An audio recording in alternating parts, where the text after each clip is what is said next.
Many people live their lives on the surface. They are caught in the currents of daily activities. Work, family, and endless distractions fill their days. There is so much noise, so much doing. In this rush, something vital is often missed. It is the awareness of your true self. This self is quiet. It is deep within. It remains unseen when the mind is loud and restless. You are more than your thoughts, your problems, your roles. There is a dimension of stillness within you, waiting to be found.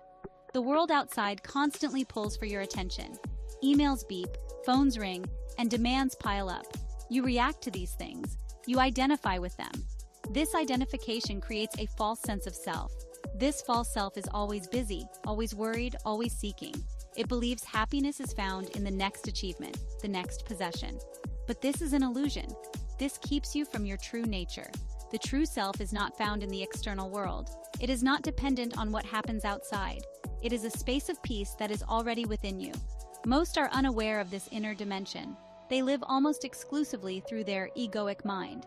This mind is a collection of thoughts, beliefs, and conditioned patterns. It is shaped by the past and anxious about the future. It rarely rests in the present moment, the now. The true self, however, only exists in the now.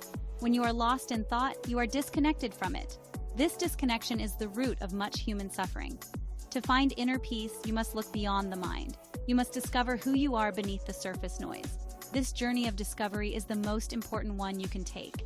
It is a journey from the conditioned, reactive mind to the unconditioned, peaceful self. It is about waking up from the dream of a limited identity. It is about realizing the vastness of your true being. This essay will guide you to understand this difference. It will show you the path from the non-self to the self. It will help you find the love and wisdom within.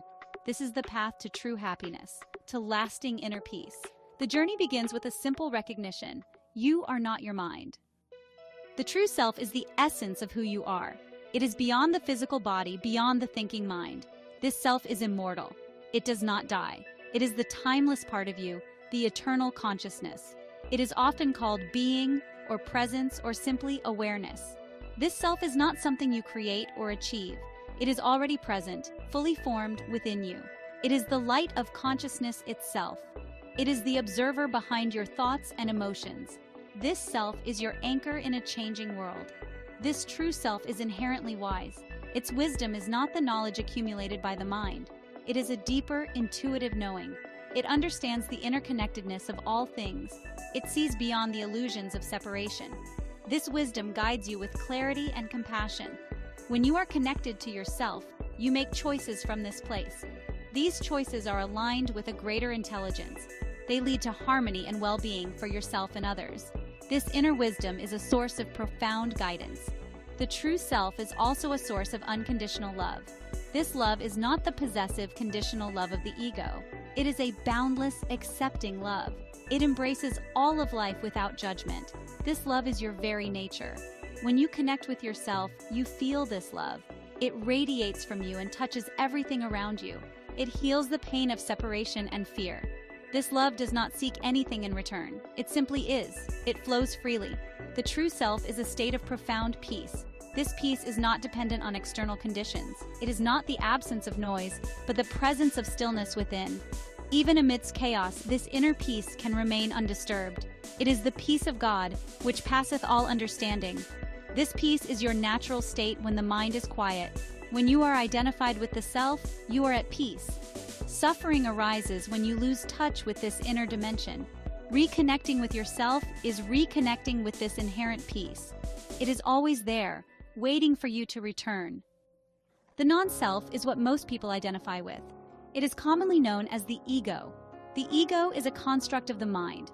It is made up of your thoughts, beliefs, and memories. It includes your personality, your habits, your conditioning. The ego is not who you truly are. It is a false self, a mental image you have of yourself. This image is built from past experiences and future projections. It is always seeking to define itself, to strengthen itself. The ego is inherently unstable and insecure. The ego is the source of most human suffering. It thrives on negativity, conflict, and drama. It reacts to the world with fear, anger, and desire. These reactions are automatic, learned responses. The ego feels separate from others, from life itself. This sense of separation creates a constant feeling of lack. It makes the ego always want more, always feel threatened. It is the voice in your head that judges, complains, and worries. This voice is not you. It is the ego. Listening to it, believing it, is the cause of pain. The non-self, the ego, is deeply conditioned. From a young age, you learn to identify with forms: your name, your body, your possessions, your roles. These become part of your egoic identity. The ego also identifies with thoughts and emotions. I am angry. I am sad. I am a failure. These are not statements of truth about yourself. They are identifications with passing mental and emotional states. The ego clings to these identifications for its sense of existence. It fears its own dissolution, which is the awakening of the self. The ego lives in a state of constant reaction. It is always responding to external events and people. Its responses are based on past conditioning, not present awareness. If someone criticizes you, the ego feels attacked and defends itself. If something doesn't go its way, the ego becomes frustrated or resentful. These reactions are mechanical. They are not chosen freely. They create cycles of suffering and conflict. To break free, you must become aware of the ego's patterns. You must see it for what it is, a conditioned mental structure.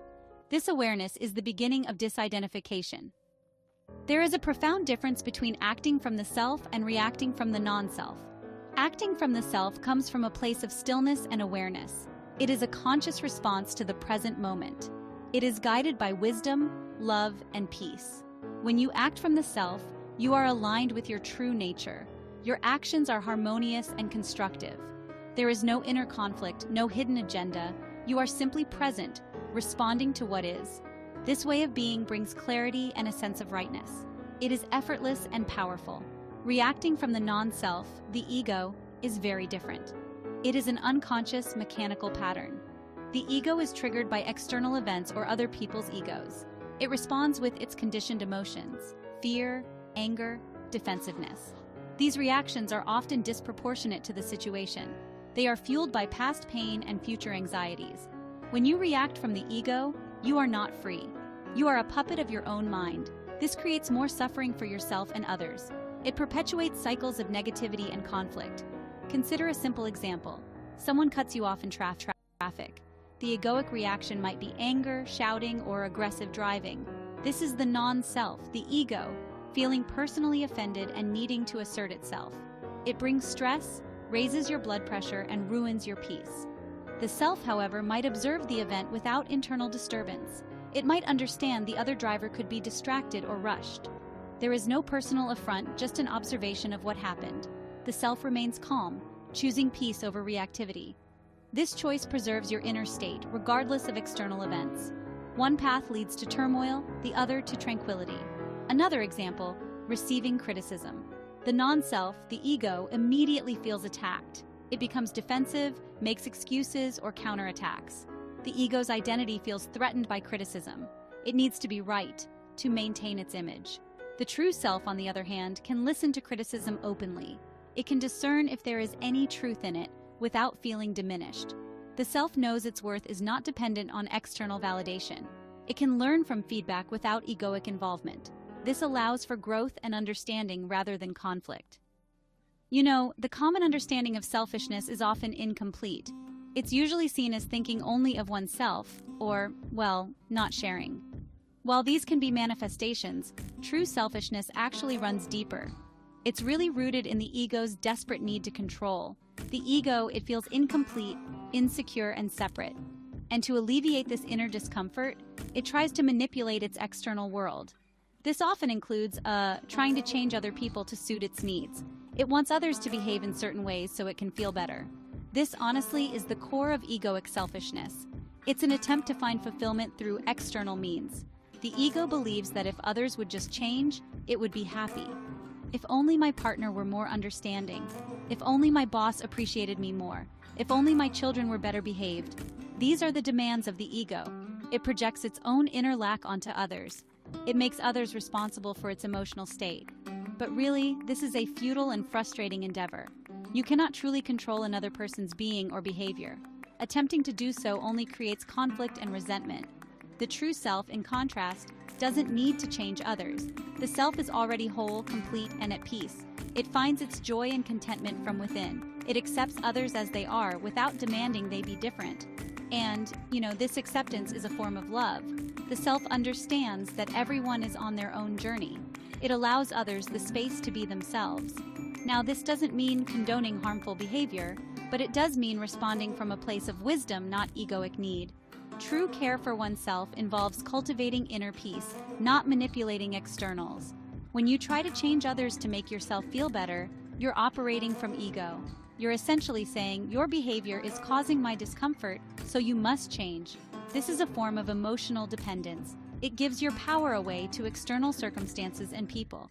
True self-care, which is often confused with selfishness, is actually different. It means tending to your inner state, connecting with yourself. It means taking responsibility for your own peace and happiness. When you are rooted in yourself, you are less reactive. You're less likely to try to control or change others out of neediness. Spiritual growth is the journey from the non-self to the self. It's really the process of becoming more aware, more conscious.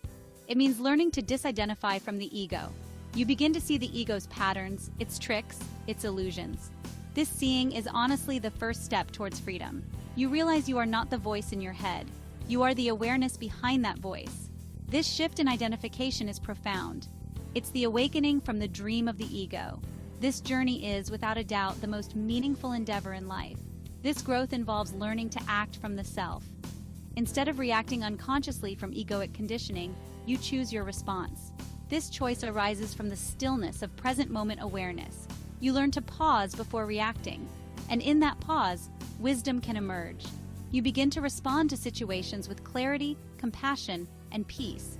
This is not about suppressing emotions. It's about not being controlled by them. You observe emotions without becoming them. This is a crucial aspect of spiritual maturation. The journey to the self is not always easy. The ego will resist its own diminishment. It will try to pull you back into old patterns of thought and reaction. There will be moments of falling back, of forgetting. This is natural. Be patient with yourself. The key is consistent practice, consistent awareness. Each time you catch the ego in action, you weaken its hold. Each time you choose to respond from presence, you strengthen your connection to self. This is a gradual unfolding, a deepening of consciousness. It requires commitment and gentle perseverance. Spiritual growth is not about becoming a better person in the ego's eyes. It's not about acquiring more spiritual knowledge or experiences for the ego to claim. It is about becoming more of who you truly are. It is about shedding the layers of conditioning. It is about returning to your natural state of being. This state is one of simplicity, stillness, and joy. It is always accessible, here and now. The journey is inward, not outward. The more you connect with the self within, the more your outer life transforms. This transformation is a natural consequence of inner awakening. Connecting with your inner self can begin with simple practices. One powerful practice is cultivating patience. Patience is the ability to be present without agitation. When you feel impatient, it's usually the ego wanting something to change. It wants the future to arrive faster or the present to be different. Practice accepting the present moment as it is. When waiting in a line, for example, use it as an opportunity. Feel the aliveness in your body. Observe your surroundings without judgment. This simple act of acceptance quiets the ego. Patience creates space for the self to emerge. Another key practice is cultivating inner peace. Find moments throughout your day for stillness. This doesn't require formal meditation, though that can help. It can be as simple as taking a few conscious breaths. Focus on the sensation of the breath entering and leaving your body. This anchors you in the present moment. The present moment is where the self resides. You can also practice observing your thoughts without engaging with them. Watch them come and go like clouds in the sky. This creates distance from the egoic mind, allowing peace to arise. Reflection is also a valuable tool. At the end of the day, or after a challenging interaction, reflect. Ask yourself, was I acting from myself or reacting from my ego? Notice the feelings and thoughts that were present. This is not about self-judgment, it's about increasing self-awareness. The more you understand the ego's patterns, the less power they have. This reflection helps you learn and grow. It strengthens your ability to choose presence in future situations.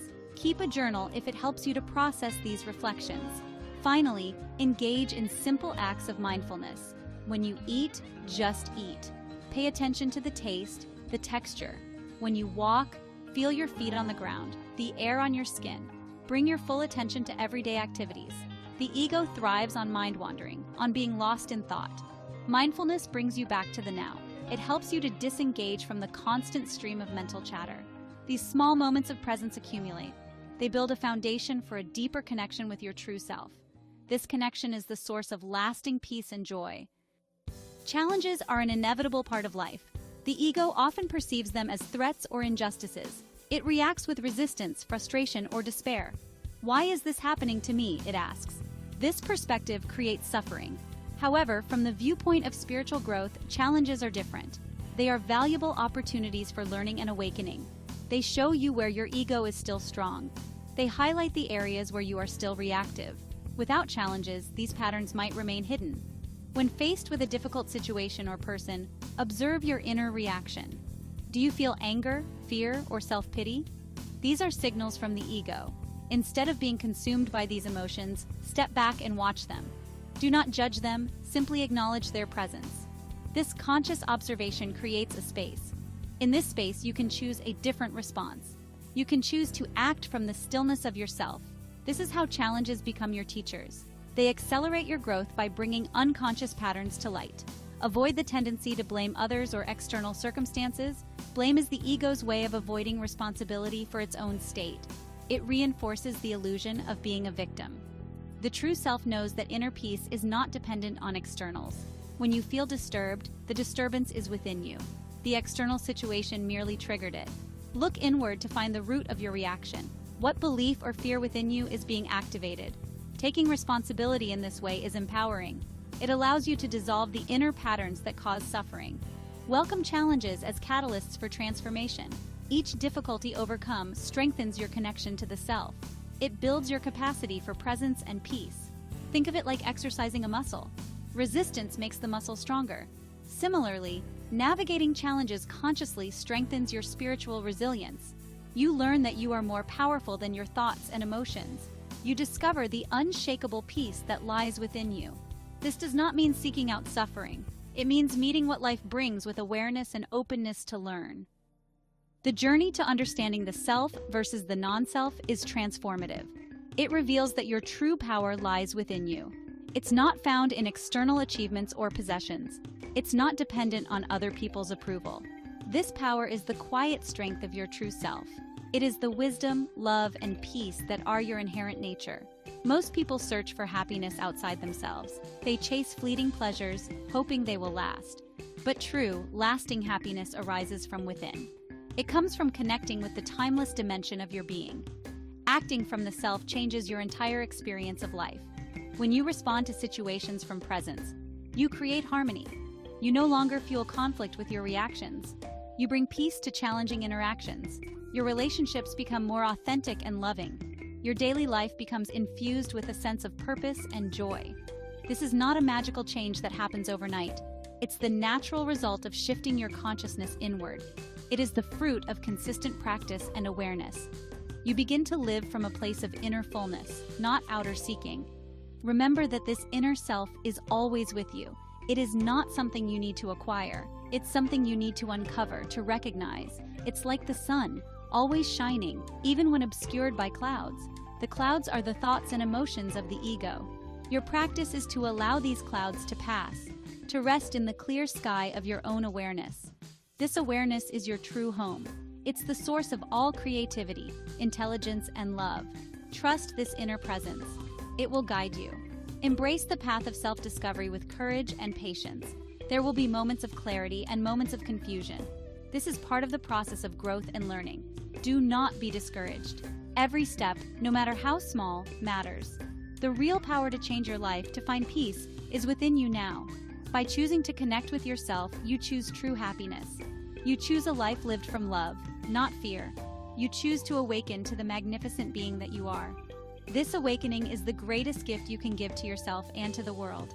Your inner peace contributes to the peace of the whole.